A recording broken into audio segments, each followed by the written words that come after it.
ও guys, প্রথমে তোমরা এই ভিডিওটা দেখে নাও, তারপরে এই ভিডিওটার ফানি কমেন্টগুলো পড়বো।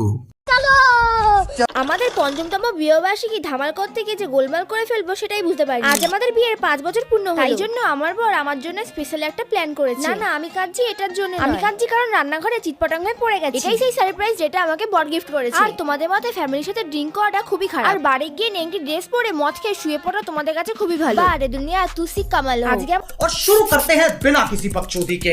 কয়েকদিন পর বাড়িতে সোনাগাছি খুলবে। এটা ডাইনি না বউ? আমার তো মনে হচ্ছে ডাইনি। মদ খেয়ে করবে, অনেক মজা হবে। বন্ধু এবার খেলা হবে। আসো খেলবো, খেলা হবে। কলিযুগ চরম পর্যায়ে। कौन है ये लोग? अगर तुम लोग नए हो तो सब्सक्राइब करो, वो जो लाल वाला बटन है उसके साथ स्कैम करो या फिर महफिल जमाओ, मुझे नहीं पता, बस क्लिक हो जाना चाहिए।